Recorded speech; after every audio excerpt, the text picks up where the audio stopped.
तो question number हम ले रहे हैं कौन सा वाला, आपका क्वेश्चन नंबर 14 है रेसिडिविजन। रेसिडिविज्म क्या होता है कि एक व्यक्ति जो पहले किसी क्राइम में सजा पा चुका है, वो व्यक्ति दोबारा से क्राइम करने के लिए प्रोवोकेट हो जाता है, प्रोवोकेशन मिल जाती है।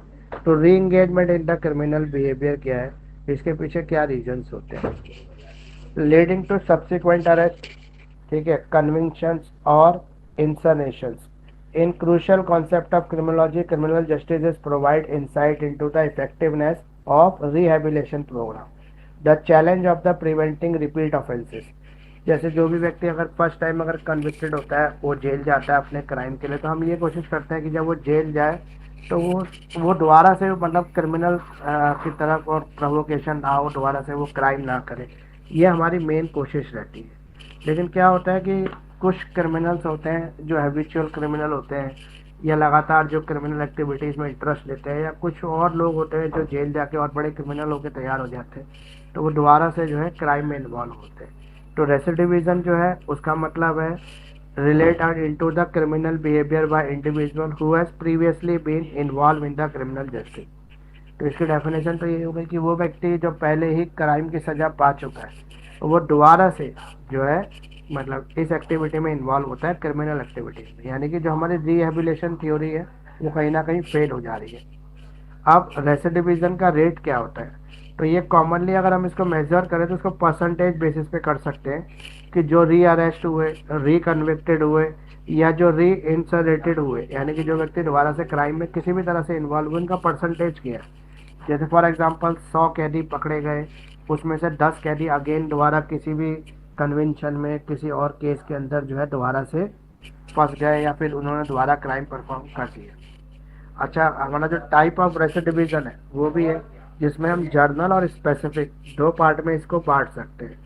जो नॉर्मल कोर्स ऑफ क्राइम होता है, जिस तरह के क्राइम में वो पहले से इन्वॉल्व थे, उसी क्राइम में वो दोबारा से इन्वॉल्व हो जाते हैं, तो उसे जर्नल रेसिडिविजन कहते हैं। लेकिन अगर वो किसी स्पेसिफिक में इन्वॉल्व हो जाते हैं, तब क्या कहते हैं हम उसको कि मतलब फॉर एग्जांपल एक छोटा क्रिमिनल जो होता है जेल जाने के बाद या जेल से आने के बाद एक बहुत बड़ा और क्रिमिनल बन के तैयार हो जाता है। तो जो फैक्टर है यहाँ पे जो इन्फ्लुएंस करते हैं रेसिडिविजन को, इन्फ्लुएंस करने वाले फैक्टर कौन कौन से? तो पहले है इंडिविजुअल फैक्टर। इंडिविजुअल फैक्टर जो एक अकेले व्यक्ति से रिलेट होते हैं, जैसे क्रिमिनोलॉजिक नीड्स। एक व्यक्ति, उसकी जो अपनी मेंटल हेल्थ है, जो उसका क्रिमिनल थिंकिंग है, वो उसको इस तरह के क्राइम करने के लिए प्रोवोक कर देती है आगे।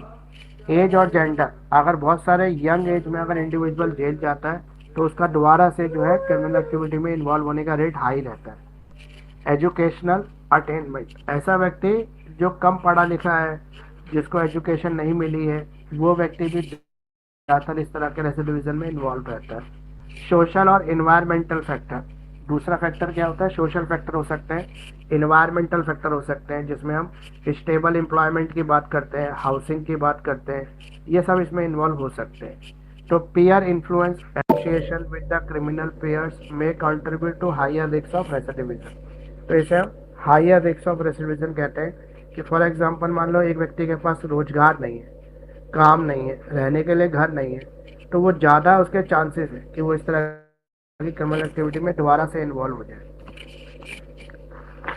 पीयर इन्फ्लुएंस, पीयर इन्फ्लुएंस होता है वो भी हायर रिस्क है। फॉर एग्जांपल एक व्यक्ति को सोसाइटी ही दोबारा से क्राइम करने के लिए मजबूर कर दे, तो वो पीयर प्रेशर होता है इसका। और फैमिली सपोर्ट, कई बार फैमिली जो होती है वो भी प्रोटेक्ट करती है री ऑफेंडिंग करने के लिए।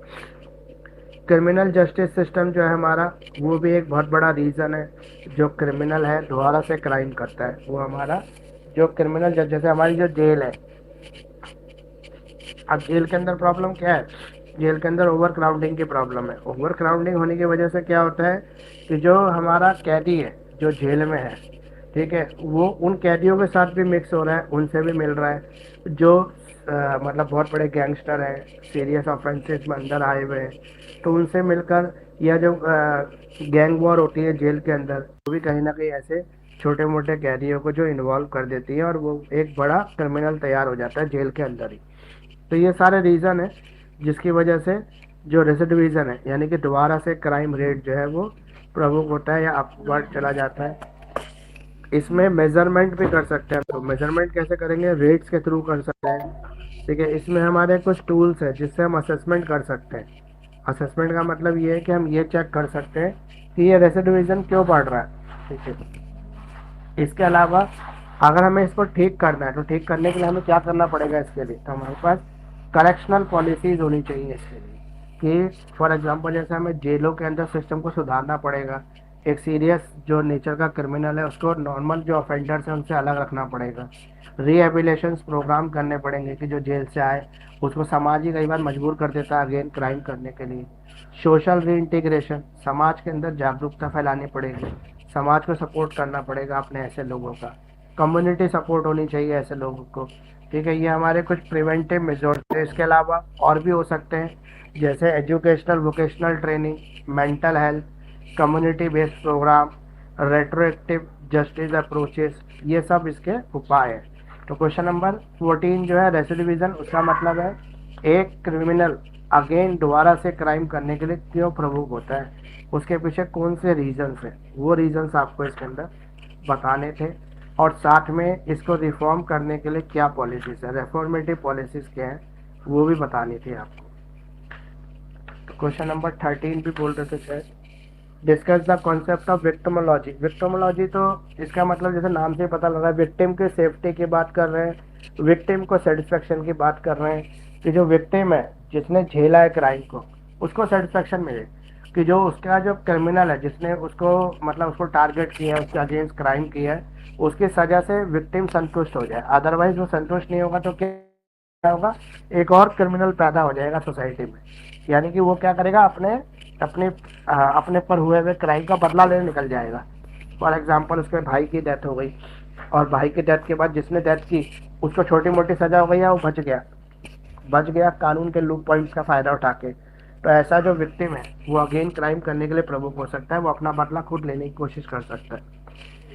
अब दो तरह के व्यू होते हैं विक्टिमोलॉजी के अंदर, एक ट्रेडिशनल व्यू और एक मॉडर्न व्यू। अगर हम ट्रेडिशनल व्यू की बात करें तो ट्रेडिशनल व्यू ये कहता है किसी की आंख अगर गई तो वो आंख जाने से संतुष्ट हो जाएगा, मतलब किसी का हाथ काटा तो वो दूसरे का हाथ काटने से संतुष्ट हो जाएगा।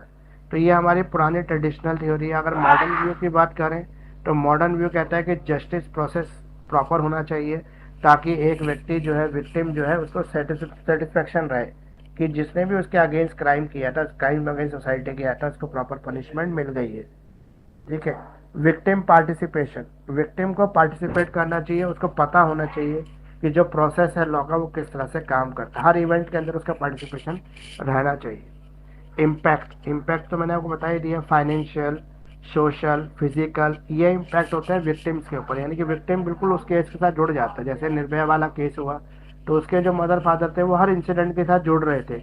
हर इंसिडेंट मतलब जो भी इंसिडेंट हो रहा था, क्रिमिनल जो अपने आप को बचाने के लिए कर रहे थे। जैसे उन्होंने जो 4 लोग थे जो बालिग थे और एक नाबालिग था, तो उन्होंने क्या किया, किसी वकील के एडवाइस पे सारा षड्यंत्र जो है नाबालिग का बता दिया, कि सारी योजना ही नाबालिग ने बताई थी और सारा जितना भी ये था क्रूअलिटी जो थी वो सब नाबालिग ने की, क्योंकि उनको ये पता था कि नाबालिग को तो सजा होगी नहीं, वो तो बच जाएगा। लेकिन जो माँ बाप थे वो सबके लिए सजा मांग रहे थे, वो तो नाबालिग के लिए भी मांग रहे थे। लेकिन वो हमारा जुबिलेंट एक्ट था जिसके अंदर बाद में चेंज हुआ, उससे पहले अगर चेंज हो जाता तो उस बच्चे को भी सजा मिल जाती, लेकिन उसको सजा इसलिए नहीं मिली, बाकी सबको फांसी मिली, उसको नहीं, क्योंकि वो जुबिलेंट एक्ट के अंदर आ गया था, कवर हो गया था इस वजह से। तो ये और भी चीज़ें। ठीक है, सेकेंडरी विक्टिमलाइजेशन, यानी कि सेकेंडरी अप्रोच जो है विक्टिम, विक्टिम का मतलब ये है कि जो हमारा जस्टिस सिस्टम है वो विक्टिम को कहीं ना कहीं सेटिस्फेक्शन दे। ठीक है, विक्टिम के कुछ राइट्स भी होते हैं जो हमें समझना पड़ेगा, जैसे लीगल रिकॉग्नाइजेशन, कि लीगली उसको जो है पहचान मिले, मतलब उसके अगेंस्ट जो क्राइम परफॉर्म हुआ है उसके लिए वो लड़ सके सोसाइटी के अंदर। और भी इसकी स्टेजेस हैं विक्टिमोलॉजी के, लेकिन ओवरऑल जो विक्टिमोलॉजी है वो एक ही चीज़ पे बेस करती है, और वो ये है कि विक्टिम सेटिस्फेक्शन और विक्टिम सेफ्टी, ये दोनों चीज़ें हैं। अगर ये दोनों चीज़ें नहीं होती तो सोसाइटी में क्राइम जो है और आगे की चेन मतलब उसके रिलीज हो जाती है, और जो विक्टिम है वो खुद क्राइम करने के लिए, अपना बदला लेने के लिए निकल जाता है। वो कहता है कि अगर मुझे कोर्ट न्याय नहीं दे पाया तो मैं अपने लिए न्याय खुद ले लूँगा। तो ये विक्टिमोलॉजी है, इसी पे बेस करके इसका पूरा आंसर तैयार करना। अब इसके बाद जो क्वेश्चन नंबर 11 है, 11 आपका ये कहता है recent judicial trend awarding the compensation to the victim of crime in India। अगर हम recent judiciary को देखें कि आज हमारा जुडिशरी किस तरह से काम कर रहा है, तो रीसेंट ट्रेंड क्या है, क्या चेंजेस हैं जुडिशरी ने जो अडॉप्ट किए हैं अभी रिसेंटली, और उसकी वजह से क्या चेंज आया इंडियन जुडिशरी के अंदर। तो अगर हम बात करते हैं कंपनसेट करते हैं विक्टिम को, आज हम विक्टिम की सेफ्टी नहीं, आज हम गवाह की सेफ्टी की बात करते हैं, ठीक है, विक्टिम के सेटिस्फेक्शन की बात करते हैं। तो इसके पीछे क्या है, हमारी जुडिशरी चेंज हो रही है धीरे धीरे करके। आज हम बात कर रहे हैं कि अपने हम आईपीसी को चेंज कर रहे हैं। रीज़न हम कह रहे हैं कि जो 150 साल पहले 200 साल पहले जो तैयार हुआ था 1860 के अंदर, वो बहुत पहले हो गया और अब बहुत समाज के अंदर चेंजेस आ चुके हैं, इसलिए अब प्रॉपर जो हमारा पीनल लॉ है वो चेंज होना चाहिए। इस वजह से आईपीसी चेंज हो रहा है, नया आईपीसी आ रहा है जो उसकी जगह लेगा। इवन जो हमारी जुडिशरी पे बर्डन बढ़ रहा है, जो केसेस के अंदर डिले डिसीजंस आ रहे हैं, वो सब भी सॉल्व होने जरूरी है। तो legal framework versus victim compensation, आज हम लोग लीगल मतलब लीगल फ्रेमवर्क के साथ साथ विक्टिम कंपनसेशन की भी बात करते हैं कि जो विक्टिम है, जो उस क्राइम से इफेक्ट हुआ है, उसको कंपनसेट करना पड़ेगा। तो कंपनसेट कौन करेगा, स्टेट करेगा, क्योंकि स्टेट की जिम्मेदारी है क्राइम प्रिवेंशन, मतलब क्राइम प्रिवेंशन करना, क्राइम को होने से रोकना। तो हमारा जो सीआरपीसी है, code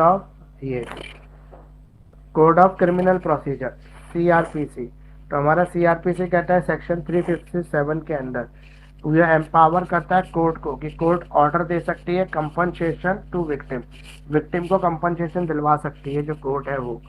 it provide authority to award the compensation from fine imposed on accuse, accuse के ऊपर फाइन लगा के वो सारा पैसा विक्टिम को मिल सकता है। क्रिमिनल लॉ में हमने अमेंडमेंट की 2008 के अंदर 357A लेके आए सीआरपीसी के अंदर, जहाँ पे हमने फंड फॉर कंपनसेशन की बात की कि विक्टिम का अगर कुछ भी लॉस हुआ, जैसे फॉर एग्जांपल एक आदमी ने मार दिया, लेकिन जिस आदमी को मारा वो अकेला अर्निंग मेंबर था अपनी फैमिली का, और उसके जो बच्चे थे उनकी माँ भी ना हो, मान लो सिर्फ आदमी हो जो अर्निंग मेंबर हो पार्टी का और बच्चों की वही केयर टेकिंग करता है। तो यहाँ पे जो विक्टिम है, बच्चे हैं, उनका तो सब कुछ लुट गया उस व्यक्ति के मरते ही, क्योंकि अब उनके लिए तो मदर है ही नहीं, मदर पहले ही डेथ हो चुकी है। तो ऐसे बच्चों को क्या करना पड़ेगा, कंपनसेट करना पड़ेगा स्टेट को। तो स्टेट उनके लिए पूरा इंतजाम करेगी, उनके लालन पोषण का, उनके एजुकेशन का, उनके खाने पीने का, रहने का, सब चीज़ का। तो ये जो कंपनसेशन फंड है ये कहाँ से आएगा, तो इसके लिए स्टेट गवर्नमेंट को डायरेक्ट किया गया है कि वो स्कीम्स निकाले विक्टिम कंपनसेशन के लिए। नेशनल लीगल सर्विस अथॉरिटी, इसने गाइडलाइन इशू की है 2015 के अंदर, outline the procedure for providing compensation, victims को कंपनसेशन देने के लिए। विक्टिम कंपनसेशन स्कीम भी आई है जो लेके आया ये नलसा, नलसा मतलब नेशनल लीगल सर्विस अथॉरिटी। इसने भी बोला है कि भाई क्या होना चाहिए, विक्टिम कंपनसेशन स्कीम होनी चाहिए। अब है जुडिशियल ट्रेंड, जुडिशरी में क्या चेंज आए, कुछ लैंडमार्क जजमेंट आए हैं, जैसे MC Mehta versus union of India 1986 में आया, जिसमें सुप्रीम कोर्ट ने कहा, एम्फसाइज किया कि कंपनसेशन मिलना चाहिए किसको, विक्टिम को, victim of pollution and environmental degradation, जो एनवायरमेंट की वजह से, पॉल्यूशन की वजह से जिन लोगों को सफ़र करना पड़ा, जिनको लॉस हुए, उनको कंपनसेशन मिलना चाहिए। Let the ground work for recognisation of the compensation, इन्होंने कंपनसेशन के ऊपर काम करने की एसेंशियल एक्सपेक्ट्स है इन्वायरमेंटल जूरिस्प्रूडेंस का। Delhi domestic working women's forum versus union of India, यहाँ पे सुप्रीम कोर्ट ने एक्नॉलेज किया importance of compensating victim of sexual harassment, कि जो सेक्सुअल हरेसमेंट के जो विक्टिम्स हैं उनको कंपनसेशन मिलना चाहिए। उनके लिए कुछ ऐसी डायरेक्शंस होनी चाहिए स्टेट गवर्नमेंट की कि उनके लॉसेस को या उनके जो हानि, उनको जो भी लॉस हुआ है उसको कंपनसेट किया जाए स्टेट गवर्नमेंट के through. Lakshmi versus union of India, इसमें जो एसिड अटैक हुआ था लक्ष्मी के ऊपर, तो लक्ष्मी की क्या गलती थी, कुछ भी गलती नहीं थी, लेकिन फिर भी उसका पूरा जीवन बदल गया। तो लक्ष्मी ऐसे विक्टिम थी जो एसिड अटैक में शिकार हुई, उसके भी कुछ राइट्स हैं, कुछ रिहेबिलिटेशन है, उसकी ज़िंदगी तो उस एसिड अटैक के साथ ही बर्बाद हो गई, तो उसको रिहेबिलिटेट करने की जिम्मेदारी भी स्टेट गवर्नमेंट की है। तो उसके लिए भी स्टेट गवर्नमेंट को कुछ फंड इकट्ठे करने होंगे। Expanding the scope of compensation, इसके अलावा कंपनसेशन जो है उसका स्कोप बढ़ाना चाहिए, यानी कि ये नहीं कि सीरियस ऑफेंसेस के अंदर ही केवल मिले कंपनसेशन, जो जनरल कोर्स ऑफ नेचर के जो ऑफेंसेस है उसके अंदर भी कुछ कंपनसेशन होना चाहिए, क्योंकि वहाँ पर भी ह्यूमन राइट्स का वायलेशन होता है। इस वजह से restitution in economic offences, economic offence अगर हम बात करें जैसे वाइट कॉलर क्राइम, यहाँ पर क्या हो रहा है, यहाँ पे कुछ लोग अपने पैसे को बढ़ाने के लिए क्राइम कर रहे हैं, इसे वाइट कॉलर क्राइम कहते हैं, जो डायरेक्टली क्रिमिनल नहीं है, डायरेक्ट क्राइम में इन्वॉल्व नहीं है, लेकिन फिर भी वो अपने पैसे से पैसे को बनाने के लिए इलीगली जो है पैसा बनाने के लिए इस तरह के क्राइम को प्रोवोकेशन कर रहे हैं। अब है इनकॉर्पोरेटिंग रेट्रोस्पेक्टिव जस्टिस प्रिंसिपल, तो यहाँ पे कोर्ट जो है इंक्रीजली रिकॉग्नाइज करती है principle of restorative justice, emphasizing the need to restore the victim to position they were in before the crime। जो क्राइम करने से पहले जो पोजीशन है उसी में वापस लाया जाए। फॉर एग्जांपल मान लो एक फैमिली का अर्निंग पार्टनर की डेथ हो गई, तो हमें कुछ ऐसी व्यवस्था करनी पड़ेगी जब वो अर्निंग पार्टनर था तो वो फैमिली को कितना सपोर्ट कर रहा था, उसी कंडीशन में फैमिली दोबारा जी पाए, उसी स्टैंडर्ड ऑफ लिविंग के साथ। ये व्यवस्था स्टेट को करने की जिम्मेदारी, इसके लिए कंसेशन चाहिए, सॉरी कंपनसेशन चाहिए। तो कंपनसेशन रॉन्गफुल प्रोसिक्यूशन के लिए भी हो सकता है। फॉर एग्जाम्पल जज ने किसी को गलती से गलत सबूतों के ऊपर सजा दे दी, तो और उसकी पूरी लाइफ वहाँ पे जेल में बर्बाद हो गई, फिर बाद में पता लगता है कि उसने ये क्राइम परफॉर्म ही नहीं किया था, उसको फंसाया गया था। तो ऐसे जो लोग हैं जो शिकार हो गए कानून का, उनके लिए भी कंपनसेशन की व्यवस्था होनी चाहिए। तो आपको बेसिकली इस क्वेश्चन को जो बेस करना है वो कंपनसेशन के ऊपर बेस करना है, और वो कंपनसेशन मिलेगी विक्टिम को जो कानून का शिकार हुए। कानून का शिकार दो तरह से लोग होते हैं, एक डायरेक्टली इफेक्टेड होते हैं और एक इनडायरेक्टली इफेक्टेड होते हैं। तो इनडायरेक्टली इफेक्टेड वो लोग हो गए जिनके फैमिली मेंबर या कोई विक्टिमोलॉजी का शिकार हो गए या किसी और क्रिमिनोलॉजी का शिकार हुए, तो उनके जो सर्वाइवल हो गए वो विक्टिम्स हो गए। और जो डायरेक्टली खुद कभी कानून की गलत व्यवस्था का शिकार हो गए वो खुद विक्टिम हो गए। तो ये सब चीज़ें इस आंसर में लिखी जाएंगी। इसमें कुछ चैलेंजेस भी हैं। चैलेंजेस में आता है इनकन्सिस्टेंस ऑफ इम्प्लीमेंटेशन, ठीक है, डिले इन द डिबर्समेंट। मान लो कि कंपनसेशन डिसाइड हो गया लेकिन मिला ही नहीं, मिलने में बहुत टाइम लगे, तो ऐसे कंपनसेशन जो लेट मिले उसका कोई फायदा नहीं है। नीड फॉर स्टैंडर्डाइजेशन, मतलब कुछ स्टैंडर्ड फिक्स होने चाहिए कंपनसेशन के कि किस केस में कितना कंपनसेशन मिलेगा। Awareness of accessibility, capacity building, ये सब इसके साथ चलेगा आंसर में। बेसिकली जो ये आंसर बेस किया जाएगा वो बेस किया जाएगा कंपनसेशन के ऊपर, और वो कंपनसेशन किसको मिलेगी, विक्टिम को मिलेगी डिफरेंट कंडीशंस के अंदर। अब एक और क्वेश्चन था, क्वेश्चन नंबर 9 जो आपने मुझे बताया वो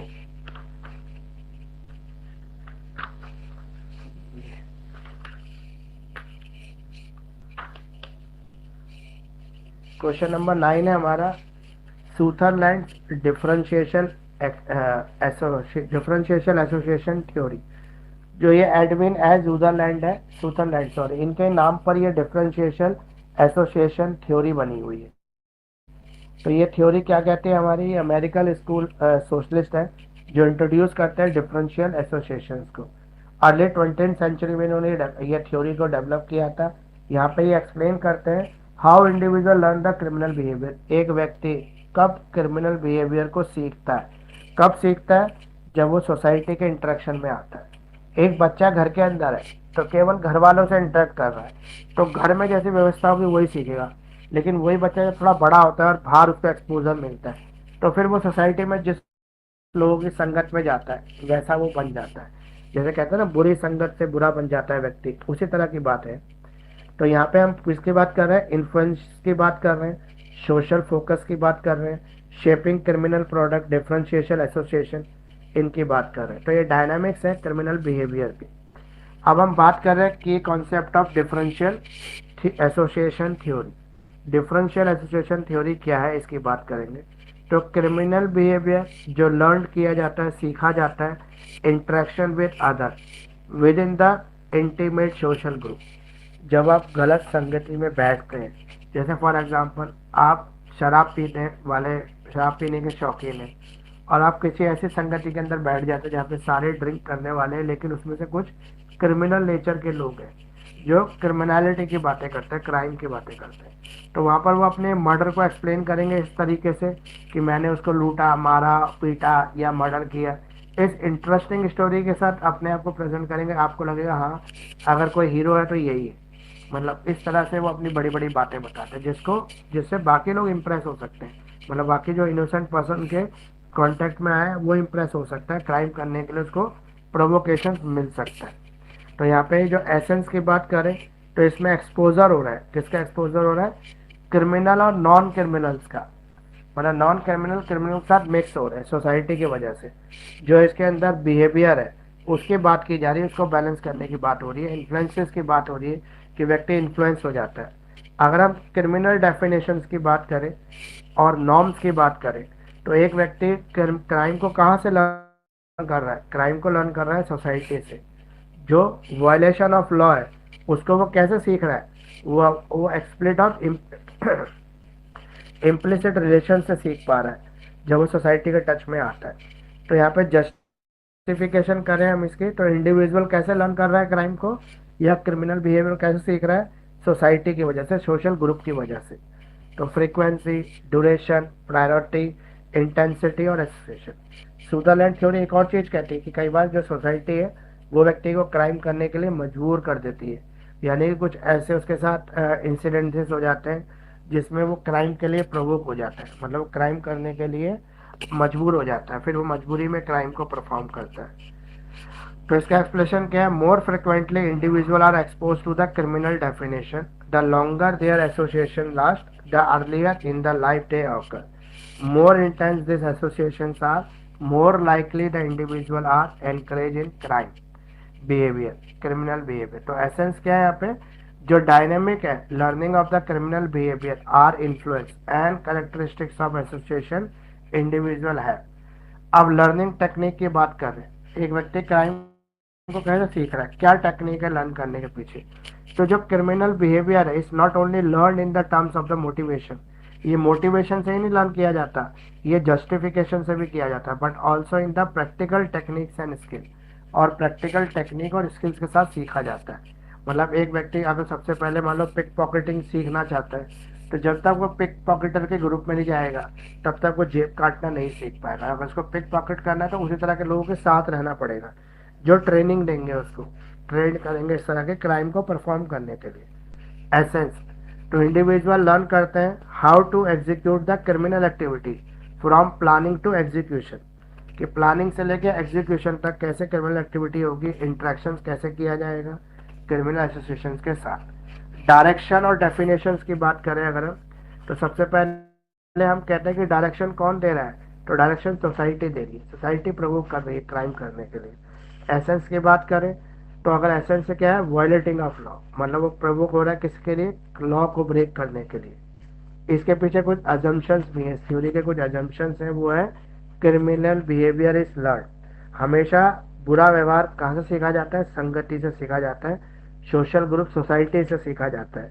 learning occur in the social context, तो यहाँ पे जो हम क्रिमिनल जो क्राइम को लर्न कर रहे हैं वो कैसे लर्न कर रहे हैं, इंटीमेट सोशल ग्रुप से लर्न कर रहे हैं, यानी कि जो बुरी संगति के लोग जो हैं उनसे वो क्राइम को सीख पा रहे हैं। Learning occur in the social contact, और सोशली जब वो इंटरेक्ट होते हैं एक दूसरे से तब वो क्राइम को सीख पाते हैं। तो learning involve the techniques and definition, तो इससे वो टेक्निक को सीख पा रहे हैं, डेफिनेशन जो है क्राइम की उसको जस्टिफाई कर पा रहे हैं, या उस क्रिमिनल बिहेवियर का इन्वॉल्वमेंट बढ़ रहा है।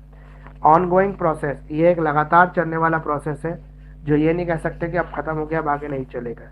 यहाँ पे एसोसिएशंस करते हैं फ्रीक्वेंसी और इंटेंसिटी के साथ। यहाँ पे एक एजम्पशन है कि जो इंडिविजुअल एसोसिएट करते हैं क्रिमिनल डेफिनेशन को वो अफेक्ट करते हैं लाइकहुड और इंगेजिंग इन क्रिमिनल बिहेवियर। अब क्रिटिज्म, क्रिटिज्म क्या है, इसके लिमिटेशंस क्या है इसकी, तो नेगलेक्ट कर रहे हैं इंडिविजुअल फैक्टर्स को, ठीक है, इंडिविजुअल फैक्टर को हम इग्नोर कर रहे हैं यहाँ पे, क्यों, क्योंकि हम सोशल फैक्टर को इंपॉर्टेंस दे रहे हैं इस वजह से। कल्चरल और द स्ट्रक्चरल इन्फ्लुएंस, हम ये कह रहे हैं कि एक व्यक्ति जो है सोशल ग्रुप में जब इन्वॉल्व हो रहा है तो केवल बुरी चीज़ें सीख रहा है, ये क्रिटिसाइज करने वाले कहते हैं। ऐसा भी तो हो सकता है कि कुछ वो पॉजिटिव चीज़ें भी लर्न कर रहा हो सोसाइटी से। वैग्यूनेस ऑफ डेफिनेशन, इसके डेफिनेशन के अंदर काफ़ी वैग्यूनेस है, वैग्यूनेस का मतलब बहुत लिमिटेड डेफिनेशन, शॉर्ट डेफिनेशन देने की कोशिश की गई। अब है एम्पेरिकल सपोर्ट, जिसमें हम रिसर्च स्टडीज़ कहते हैं कि कुछ ऐसे रिसर्च होनी चाहिए, कुछ ऐसी स्टडीज़ होनी चाहिए, थ्योरीज बनानी चाहिए जिसके थ्रू हम लर्न कर सकते हैं क्रिमिनल बिहेवियर को। एप्लीकेशंस इन वेरियस कॉन्टेक्स्ट, अलग अलग स्तर पर इसके अलग तरीके से एप्लीकेशन लगाई जा सकती है। कंटेम्पररी रिलेवेंस यानी कि इंटीग्रेटेड अप्रोच, पॉलिसी इम्प्लीकेशन। तो ये कंप्लीट हो गया आपका क्वेश्चन नंबर 9 पे। और कोई क्वेश्चन है जो आपको पूछना?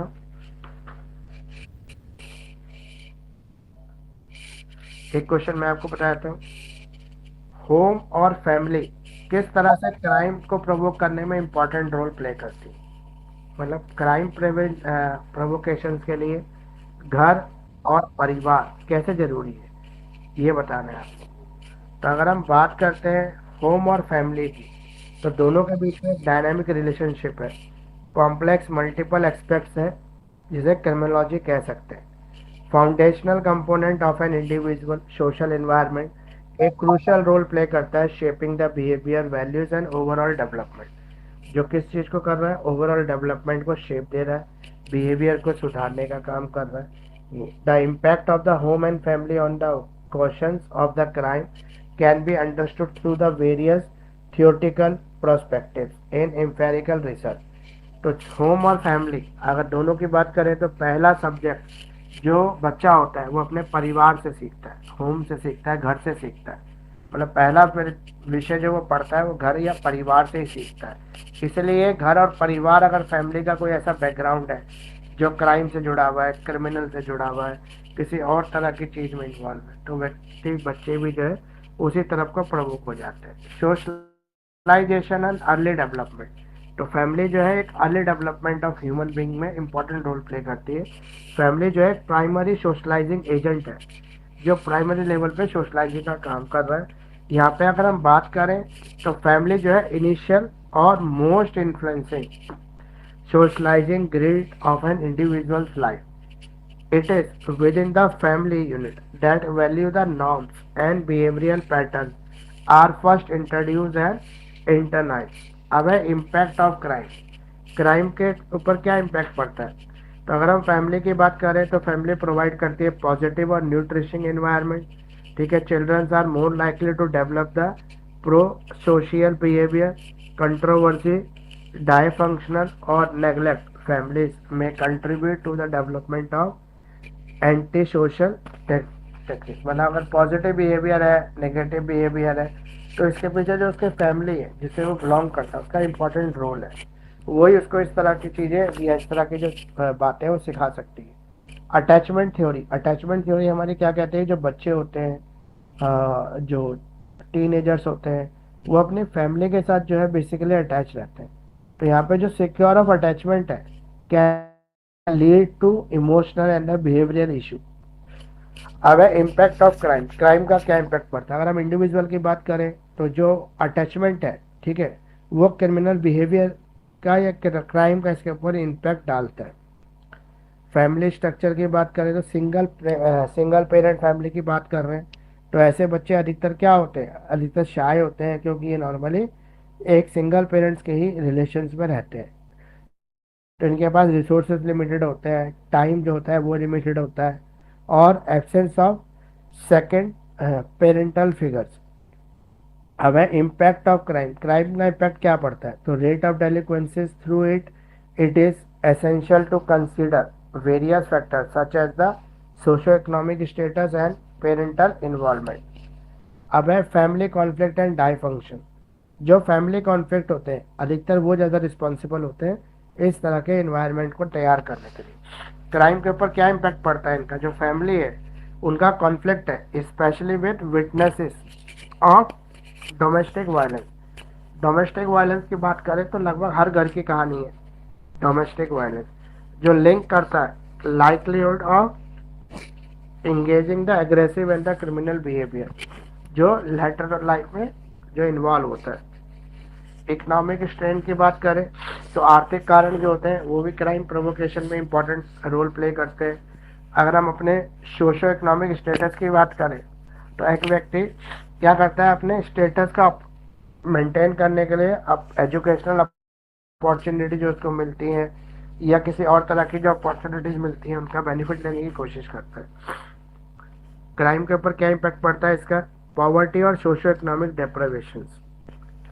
स्ट्रेन थ्योरी, स्ट्रेन थ्योरी क्या कहती है हमें कि जो हमारा इंडिविजुअल है जो डाई फंक्शन में एक्सपर्ट है, लेकिन वहाँ पे क्या हो रहा है, हमारी जो ब्रेन है सोसाइटी का वो ड्रेन कर रहा है, मतलब स्ट्रेन कर रहा है, may turn into the criminal behaviour, वो क्रिमिनल में चेंज हो जा रहा है अडॉप्टेड रिस्पॉन्सेज के थ्रू। इम्पैक्ट क्या पड़ता है इसका कि हम फेस कर रहे हैं इकोनॉमिक स्ट्रेन, में contribute to strain experience by individual, potentially increase the likelihood of criminal behavior, particularly property crime or theft। अब है पेरेंटल इन्फ्लुएंस एंड मॉनिटरिंग, जो पेरेंट अपने बच्चों को मॉनिटरिंग करते हैं वो भी कहीं ना कहीं इन्फ्लुएंस करती है पे बच्चों के ऊपर, मतलब अपना इन्फ्लुएंशियल जो साइन है वो छोड़ती है। इसके अलावा अगर हम बात कर रहे हैं जो सुपरविजन है पेरेंट्स का, वो भी कहीं ना कहीं डायरेक्शंस देते हैं चाइल्ड को, ठीक है। बेसिकली इसका इम्पैक्ट क्या पड़ता है, इसका इम्पैक्ट पड़ता है कि जो हमारी मॉनिटरिंग होती है, जो पेरेंट की कंसिस्टेंट मॉनिटरिंग होती है, वो ऐसे बच्चे को क्राइम में इन्वॉल्व होने से रोक लेती है। लेकिन अगर जहाँ पर भी इम्प्रॉपर होती है ये जो एक्टिविटीज़ है, वो हमेशा क्रिमिनल को प्रमोट करने का काम करती है। सोशल कंट्रोल थ्योरी क्या सेलेक्ट करती है कि जो इंडिविजुअल है as likely to engage in the criminal activities when they are strong bond, यानी कि वो सोशल एक्टिविस्ट जो है वो सोशल एक्टिविटी में इन्वॉल्व रहना चाहिए।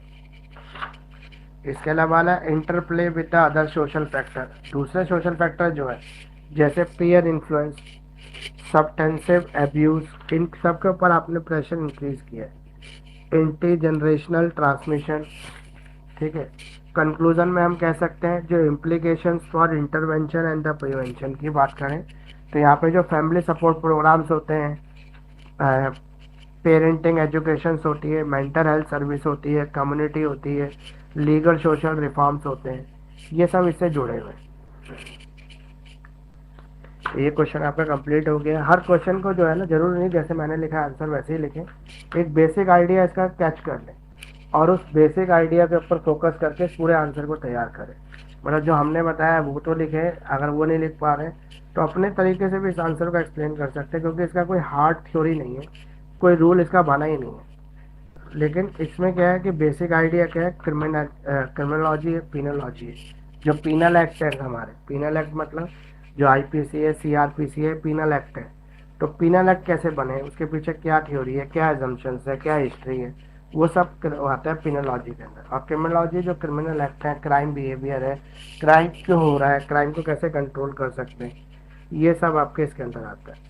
एक और इम्पॉर्टेंट क्वेश्चन है कि जो सेक्स क्राइम बढ़ रहा है अभी सोसाइटी के अंदर, उसको कैसे हम ख़त्म कर सकते हैं सोसाइटी से, उसके लिए क्या रेमेडियल्स हैं। नॉर्मली आपने देखा आए दिन जो है रेप केसेस बढ़ रहे हैं, अब्यूज़ हो रहा है बच्चों के साथ, पॉक्सो एक्ट के अंदर कोई कार्रवाई हो रही है, वो सब क्यों हो रहा है, ये सेक्स डेलिक्वेंसीज जो है ये क्या रीज़न है इसका। जैसे बच्चों के साथ मिसकंडक्ट, गर्ल्स के साथ मिसकंडक्ट, एक्सप्लॉयटेशन, वायलेंस, ये सब क्यों बढ़ रहा है। ये सब बढ़ने के पीछे रीज़न क्या है कि जो हमारी सोसाइटी है, जो हमारा इंडिविजुअल्स है सोसाइटी का, उसका जो प्रेजेंस ऑफ माइंड, जो मेंटल स्टेटस है वो चेंज हो रहा है, वो चेंज हो रहा है। अंडरस्टैंड करना पड़ेगा सबसे पहले हमें सेक्स डेलिक्वेंसीज क्या होता है। तो वाइड रेंज ऑफ ऑफेंसेज है, इसमें रेप ही नहीं है, और भी ऑफेंस है जो सेक्स से जुड़े हुए, जैसे सेक्सुअल असॉल्ट करना, रेप करना, चाइल्ड सेक्सुअल अब्यूज़ करना, इनडिसेंट एक्सपोजर करना, professions of the child pornography, ये सब इसके अंदर शामिल होता है। जो ऑफेंडर होते हैं वो अलग अलग एज के हो सकते हैं, अलग जेंडर के हो सकते हैं, अलग बैकग्राउंड के हो सकते हैं, और भी बहुत सारे एसेंशियल इंटीग्रेंट्स हैं जो उसके साथ जुड़े हुए हैं।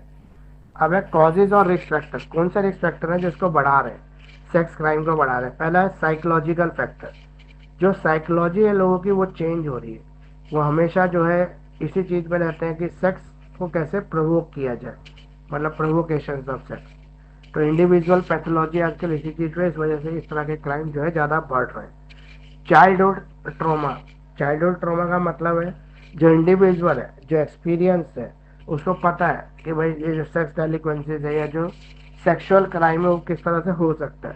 लेकिन जो एक बच्चा है या एक अभी युवावस्था का व्यक्ति है जो टीनेजर है, उसके लिए हायर रिस्क इसके अंदर इन्वॉल्व है, वो इन चीज़ों को समझ नहीं पाता है, इस तरह के क्राइम कर देता है।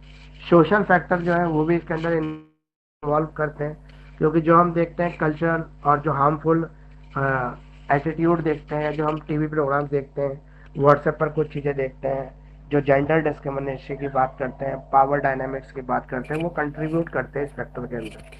तो लैक ऑफ पॉजिटिव इसको सोशल कनेक्शन जो है सपोर्ट करता है इसको बढ़ाने के लिए। फैमिली डायनामिक्स की बात करें तो डाई फंक्शनल फैमिलीज जो होती है environments can contribute to development of deviant sexual behaviour. अब है लैक ऑफ पेरेंटल गाइडेंस। अगर हम पेरेंटल गाइडेंस की बात करें, लैक ऑफ पेरेंटल गाइडेंस की, तो यहाँ पे जो प्रॉपर गाइडेंस है, हेल्दी रिलेशनशिप है, उस चीज़ को ये प्रमोट कर रहा है। एब्यूज ऑफ पावर, पावर अगर किसी के पास ज़्यादा आ जाती है तो व्यक्ति पावर का गलत इस्तेमाल करना शुरू कर देता है और इससे भी सेक्सुअल ग्रेटिफिकेशन जो है वो बढ़ जाता है। मतलब एक व्यक्ति ऐसे क्राइम करने के लिए प्रवोक होता है जिसमें पावर बहुत एक्स्ट्रा आ जाती है। कॉन्सिक्वेंसेस क्या है इसके, जो सेक्स क्राइम परफॉर्म हो गया उसके बाद क्या कॉन्सिक्वेंसेस है इसके, तो विक्टिम इम्पैक्ट, जो विक्टिम होता है उसके ऊपर साइकोलॉजिकल और इमोशनल दोनों तरह का असर पड़ता है। ठीक है, दोनों तरह के ट्रॉमा में चला जाता है वो। ट्रस्ट एंड रिलेशनशिप इशू, अगर कोई ट्रस्ट कर रहा है किसी रिलेशनशिप में, उसमें उसके साथ ऐसा कोई क्राइम परफॉर्म होता है तो रिलेशनशिप से उसका विश्वास उठ जाता है। लीगल कॉन्सिक्वेंसेस, जहाँ पे हम क्रिमिनल प्रोसिक्यूशन कहते हैं, यानी कि क्रिमिनल कार्रवाई चल जाती है उस व्यक्ति के ऊपर, स्टिग्माइजेशन कह सकते हैं। साइकोलॉजिकल इम्पैक्ट है क्या, remorse and the guilt, rehabilitation and challenges. तो प्रिवेंशन और रेमेडियल मेजर्स की हम बात कर रहे हैं, तो early intervention and education, sex education programme, मतलब इसको दूर करने के लिए क्या होना चाहिए, सेक्स एजुकेशन प्रोग्राम होने चाहिए। आइडेंटिफाई किया जाना चाहिए risk level at the individual levels पर। मेंटल हेल्थ सपोर्ट, और है मेंटल हेल्थ सपोर्ट में क्या आ सकता है, access to mental health services, trauma informed care, informed care, community engagement और अवेयरनेस में आएगा आपका community outreach programme, peer education, legal reforms, restorative justice. ये सारे जो है रेमेडीज हैं जो इसके अंदर आती हैं, जिसमें रिहेबिलिटेशन प्रोग्राम है जिसके अंदर हम एविडेंस बेस्ड ट्रीटमेंट कर सकते हैं, रीइंटीग्रेशन सपोर्ट कर सकते हैं, टेक्नोलॉजी एंड ऑनलाइन सेफ्टी कर सकते हैं। कुछ चैलेंजेस भी हैं इसके सामने। चैलेंजेस में क्या है कि रिहेबिलिटेशन चैलेंजेस, जैसे लोगों को रिहेबिलिट करना मुश्किल होता है जो सेक्स क्राइम में इन्वॉल्व होता है। Collaboration across the sector, her sector तक इनका डाटा पहुंच चुका होता है। कल्चरल सेंसिटिविटी और balancing the prevention and privacy. तो ये कंप्लीट हुआ आपका ये वाला क्वेश्चन भी। हर क्वेश्चन के अंदर जो है ना आंसर जरूरी नहीं है कि आपको यही लिखना है, आंसर आप अपना भी बना के लिख सकते हैं। सर बोलिए। सर क्वेश्चन नंबर 18 करवा दीजिए, Italian school of criminology. Italian school of criminology में आपको इटालियन के बारे में लिखना है कि इटली में कौन कौन से ऐसे जो रिसर्चर हुए या और ज्यूरिस्ट हुए जिन्होंने क्रिमिनल थ्योरी के बारे में बात की होगी। तो इसके बारे में अगर हम बात करें तो इसके कई हैं, जैसे लॉम्ब्रेसो क्रिमिनल एंथ्रोपोलॉजी, लॉम्ब्रेसो जिसे फादर ऑफ क्रिमिनोलॉजी भी कहा जाता है। 1835 में इनका जन्म हुआ, 1909 में इनकी डेथ हो गई। Italian schools of unique approach of understanding crime, ये इनका मेन कंट्रीब्यूशन था लॉम्ब्रेसो का। इन्होंने थ्योरी ऑफ एटविज्म के बारे में बताया, जहाँ पे both criminal due the biological factor and exhibit the psychological and और फिजिकल एंड साइकोलॉजिकल ट्रेट। मतलब इन्होंने कॉजेज भी बताए क्राइम के और क्राइम क्यों होता है ये भी बताया। क्रिमिनल एंथ्रोपोलॉजी, एंथ्रोपोलॉजी में कंप्लीट स्टडी करते हैं हम क्राइम की, क्रिमिनल की, reasons of crime, causes of crime, इन सब के बारे में डिटेल स्टडी करते हैं एंथ्रोपोलॉजी में। स्टिग्मा ऑफ क्रिमिनलिटी, किस चीज़ को हम क्रिमिनलिटी के अंदर कवर करेंगे, साइकोलॉजिकल, फिजिकल या बिहेवियर को, या किसको हम कवर कर सकते हैं, वो इसके अंदर आपको बताना है। Legacy of the criticisms of the Lombroso, Lombroso के क्या क्रिटिसिज्म्स है। पहला क्रिटिसिज्म है एंड्योरिंग इन्फ्लुएंसेस, ये इन्फ्लुएंसेस थ्योरी है जो इन्फ्लुएंस करती है कुछ चीज़ों के अंदर, मतलब कुछ चीज़ों से ये इन्फ्लुएंस्ड है ऑलरेडी थ्योरी। इसके अंदर फिक्स सिस्टम बनाया गया। अब जो बायोलॉजिकल बेसिस है जिसमें हम क्रिमिनल बिहेवियर कह सकते हैं, provided by the way of advancement of understanding the interplay between the genetics, psychological and crime, critics evolving the perspectives।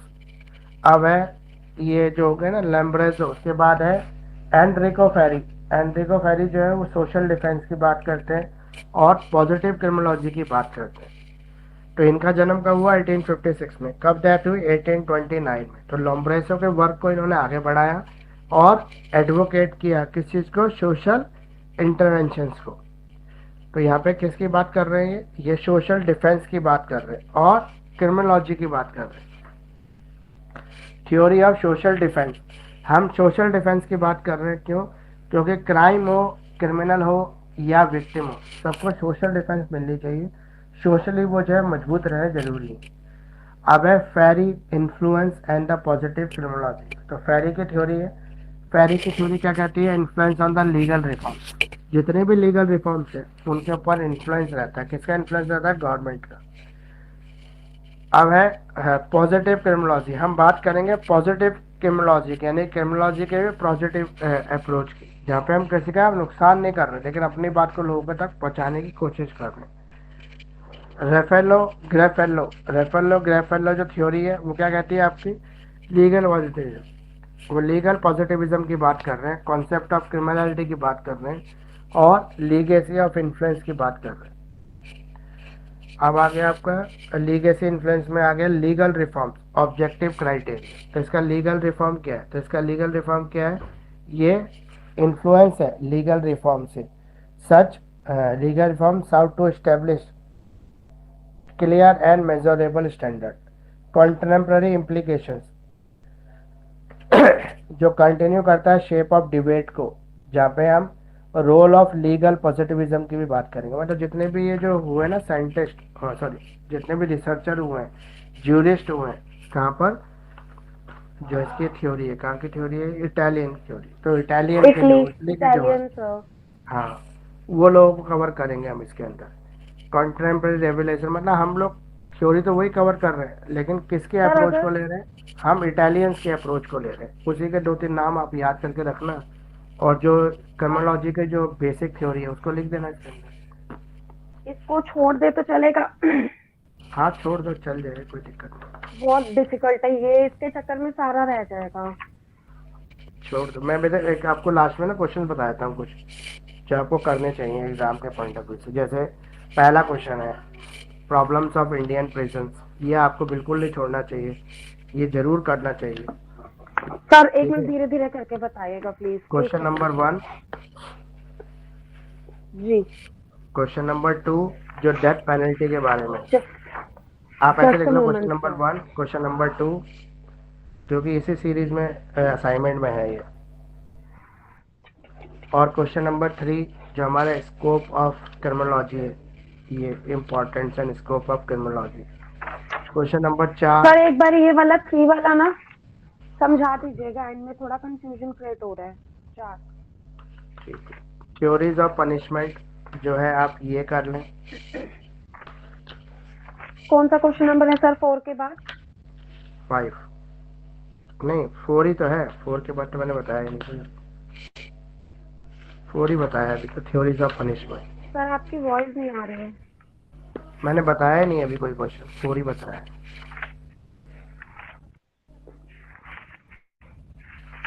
और क्वेश्चन नंबर 5 जो है ऑर्गेनाइज क्राइम, और जो क्वेश्चन नंबर 6 है ना उसमें पेरोल वाला जो पार्ट है, पेरोल वाला पार्ट वो इम्पोर्टेंट है।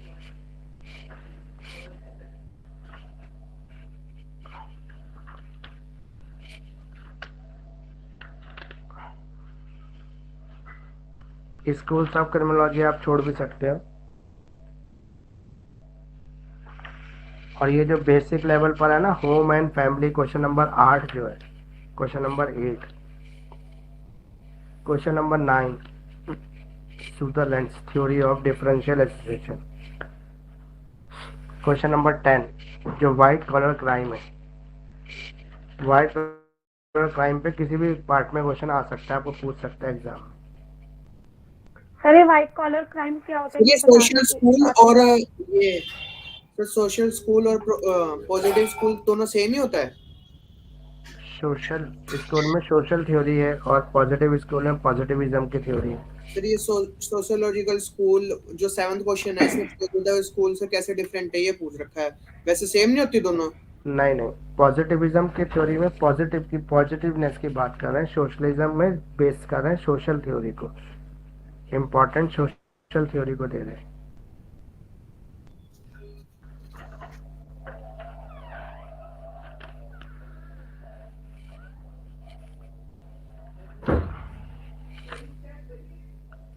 तो ये क्वेश्चन नंबर 13 जो है, फिर क्वेश्चन 8th नंबर 9th के बाद 13 क्या बताया आपने? किसके बाद? 8th और 9th के बाद? अभी नहीं बताया ना, बता रहा हूँ। Question number 13 victimology, question number 14 रेसिडिविज्म,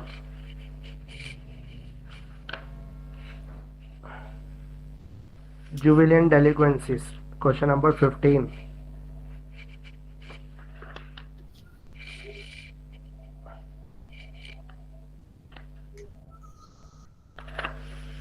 इससे पहले एक और क्वेश्चन होगा ना, सेक्स डेलिक्वेंसीज, जो भी हमने किया था, वो भी करना है आपको। तो क्वेश्चन नंबर बता दीजिए। 18 है ना सर? ढूंढ रहा हूँ, 17 है 17। 17 है सर। हाँ 17, ये करना है, ये क्वेश्चन करना है, वैसे आपको मेन तो यही करना है। ओके सर, हो ही जाएंगे ये तो। आप जो पूछ रहे थे, आप थ्योरी ऑफ क्रिमिनोलॉजी पूछ रहे थे ना? सर मैं हाँ जी सर, क्वेश्चन नंबर 3 पूछ रही थी मैं आपसे एक बार ही। सर उसमें इम्पोर्टेंट इम्पोर्टेंट वाले में 3 वाले में है ये, what is criminology, explain its scopes and importance. जी सर जी। इसमें तो कुछ भी नहीं, इसमें तो आप खुद भी देखो कभी भी ऐसा जनरल साइंस वाला क्वेश्चन हो, सबसे पहले आप क्रिमिनोलॉजी को डिफाइन कर दो, क्रिमिनोलॉजी क्या है वो लिख दो, फिर क्रिमिनोलॉजी से जुड़ी हुई जो इम्पैक्ट है, जो सोसाइटी पे, इंडिविजुअल पे, ह्यूमन पे कोई भी इम्पैक्ट पड़ रहा हो, उस इम्पैक्ट्स को आप इसके अंदर पॉइंट बना बना के एक्सप्लेन कर दो। ठीक है, वो आपके जो है, जैसे अब इसके अंदर लिखा हुआ है study of crime and criminal behaviour, ठीक है, क्रिमिनोलॉजी से जोड़ दिया सोसाइटी को, causes of factors of the criminal behaviour, patterns of trends in the crime, मतलब सोसाइटी से जोड़ लिया है क्रिमिनोलॉजी को कि किस तरह से क्राइम जो है सोसाइटी के अंदर प्रोवोक हो रहा है, या क्राइम का जो है जन्म हो रहा है सोसाइटी के अंदर। Social at the large response of the crime, जरूरी नहीं है आपको यही पॉइंट लिखने, आप अपने पॉइंट खुद भी डेवलप कर सकते हैं। ये वो पॉइंट है जो क्रिमिनोलॉजी थ्योरी के साथ सोसाइटी को रिलेट कर रहे हैं, ह्यूमंस को रिलेट कर रहे हैं वो। अब हम जब नेचर ऑफ क्रिमिनोलॉजी लिखेंगे तो हमें वो रीजंस बताने जिसकी वजह से प्रोवोकेशन होता है क्राइम्स का, क्रिमिनल्स का, वो जैसे इंटरडिसिप्लिनरी नेचर, ह्यूमन का नेचर ऐसा है कि वो हमेशा अपने साथ वाले से उन चीज़ों को अडॉप्ट कर लेता है, जो क्वालिटीज, जैसे कहते हैं काले के संग रहोगे तो काला जैसा कलर तो नहीं आएगा, लेकिन काले जैसे संगत से काले जैसी आदतें आ जाएंगी। तो ये मतलब है कि बुरे व्यक्ति के साथ रहोगे तो आपके अंदर वो कालापन तो नहीं आएगा शक्ल पे, लेकिन बुराइयां जरूर आ जाएंगी, आपके इंटरनल चीज़ें चेंज हो जाएंगी। ठीक जैसे यहाँ पे बता रहा है dynamic, evolving, applied and applicable, डिपरेटिव, एक्सप्लेनेटरी। नेचर ऑफ क्रिमिनोलॉजी लिखना है तो इसमें वो चीज़ें लिख देना जरूरी नहीं, यही पॉइंट आपको याद करने हैं, इन्हीं पॉइंट को याद करके लिखना, अपने पॉइंट भी आप बना के लिख सकते हो, क्योंकि इस सब्जेक्ट के अंदर अपना कोई वो नहीं है, मतलब इसका कोई अपना सिलेबस है ही नहीं, ये अपने दिमाग की उपज है जो हमने खुद ही पैदा की है। हम क्राइम को कैसे सोसाइटी के अंदर जन्म हो रहा है उस चीज़ को बेस करके लिख रहे हैं। स्कोप की बात करेंगे तो हम सबसे पहले ये बताएंगे क्रिमिनल बिहेवियर क्या होता है, क्यों पैदा हो रहा है, किन चीज़ों से प्रोवोक हो रहा है, किस तरीके से इसको ख़त्म कर सकते हैं, इसके अंदर कौन कौन से पार्टी इफेक्ट है, उन पार्टी के लिए हमारे पास क्या रिहेबिलेशन के उपाय हैं, वो इसके स्कोप में कवर हो जाएंगे। ठीक है, अब जो लास्ट पार्ट आता है इसका इम्पोर्टेंस ऑफ क्रिमिनोलॉजी, उसमें आप खुद बताना इसके अंदर, सबसे पहले डिफाइन करना है इसको, फिर वो रीजंस लिख देना इस पैराग्राफ के अंदर जिसकी वजह से क्राइम का प्रोवोकेशन होता है, क्राइम जो सोसाइटी में स्प्रेड करता है उसका क्या रीज़न है वो लिख देना, जितने भी आपको रीज़न पता हो पॉइंट बना कर लिख देना, मत लिखना इतना बड़ा पैराग्राफ करके। उसके बाद लास्ट में आप क्या बता देना, लास्ट में आप आके ये बता देना कि क्राइम को कैसे आप ठीक करेंगे, आपके पास उपाय क्या है, कौन से ऐसे मेजर्स या रेमेडीज़ है जिनका इस्तेमाल करके आप इस क्राइम को प्रोवोकेशन से रोक लेंगे, सोसाइटी के अंदर से क्राइम को ख़त्म कर देंगे, क्या करेंगे आप? ये इसके इम्पोर्टेंस में आ जाएगा। कोई भी क्वेश्चन है इस तरीके से आपको लिखना है, इसमें से पढ़ लो, जरूरी नहीं यही पॉइंट को लिखना है, कोई भी पॉइंट आप लिख सकते हैं, क्योंकि इसका अपना कोई रूल नहीं है, अपनी कोई इसका सिलेबस नहीं। जो मैंने क्वेश्चन आपको बताया है ना, वो एक बार ग्रुप पे डाल देना, ताकि जिन बच्चों ने भी क्लास नहीं अटेंड की ना, उनको भी पता लग जाए। क्वेश्चन नंबर के साथ डाल देना, क्वेश्चन नंबर के साथ ही मैंने आपको बताया आपकी बार, क्वेश्चन नंबर असाइनमेंट जो क्रैश कोर्स के उसके जो क्वेश्चन, बस एक ही ध्यान सर, एक रखना इस डाउट पेपर था। के अंदर। हाँ बोलिए, अपने डाउट बोलिए पहले। सर, थोड़ा आंसर राइटिंग से रिलेटेड था, तो पहले आप कंप्लीट कर लीजिए। अच्छा, तो मैं ये कह रहा था, ये जो पेपर है हमारा क्रिमिनोलॉजी, इसका अपना कोई सब्जेक्ट, अपना कोई सिलेबस तो है नहीं, तो ये रिसर्च के ऊपर बेस है, तो आप अपनी रिसर्च खुद ही कर लेना। कोई भी क्वेश्चन आए ना, उसको सोसाइटी से रिलेट करना, अपने से रिलेट करना, human society, human being, human right, ये सब चीज़ों से ऐसे रिलेट करके आंसर लिख लेना। कुछ भी लिख दोगे वो करेक्ट हो जाएगा, क्योंकि इसका अपना कोई सब्जेक्ट तो होता ही नहीं, मतलब इसका कोई अपना विषय नहीं है। बोलिए अब आप क्या कहने वाले थे आंसर राइटिंग के लिए? सर, मैं ये कह रही थी, जैसे ना 20 मार्क्स वाले तो ठीक ठाक तरीके से हो जाते हैं, 5 से 6 पेज से ज़्यादा मैं लिखती नहीं हूँ। लेकिन जब 10 मार्क्स पे और सेक्शन ए पर हम आते हैं, तो क्या होता है, टाइम काफ़ी कम बचता है, और उस कंडीशन में थोड़ा जल्दी लिखने की वजह से राइटिंग थोड़ी बड़ी हो जाती है, लेटर्स में अलग अलग करके लिखती हूँ। और उस कंडीशन में ना सर, मर्ज ना हो सारे लेटर्स आपस में, मैं एक एक लाइन छोड़ के लिखने लगती हूँ। और मैंने जो यूनिवर्सिटी से आंसर शीट मंगाई थी, उसका एनालिसिस किया था, तो उसमें कुछ खास तो ऐसा डिफरेंस था नहीं। कॉन्स्टिट्यूशन में 61 मार्क्स थे, उधर भी ठीक ठाक आगे वैसे ही लिखा था, एक एक लाइन छोड़ के। कंटेंट में ठीक ठाक लिखती हूँ, और उसके साथ पॉइंटर्स बना के लिखना, और उसमें हाईलाइट करना ब्लैक पेन से, सारी चीज़ें मैं करती हूँ। तो सर, कुछ प्रॉब्लम तो नहीं होगी ना?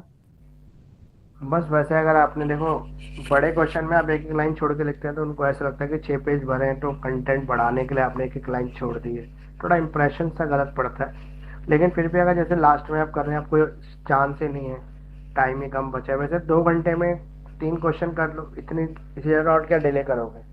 उसके बाद जब लास्ट के बचते हैं 2 क्वेश्चन बी के और 5 क्वेश्चन सेक्शन ए के, तो सेक्शन ए के 5 क्वेश्चन करने के लिए तो 15 मिनट लगते हैं, और बाकी जो 45 मिनट है उसमें सेक्शन बी के 2 क्वेश्चन कर लो, तो इतनी देर में तो हो ही सकता है पेपर। सर, एक सबसे बड़ी प्रॉब्लम क्या है ना, टाइम सफिशिएंट रहता है, नो डाउट, और राइटिंग स्पीड भी मेरी ठीक है। लेकिन सर, जहाँ मैं पेपर देने जाती हूँ ना, जीएनओआईटी की तरफ, वहाँ पे सर इतना ख़राब माहौल है, मेरे पीछे 2 लड़के बैठते हैं, 24 घंटे, मतलब जितने टाइम पेपर चलेगा बातें करते रहते हैं। इन्विजिलेटर सामने खड़ा है, तब भी बात करते हैं। अचानक से गाने बजने लगते हैं उसी कैंपस के अंदर ही।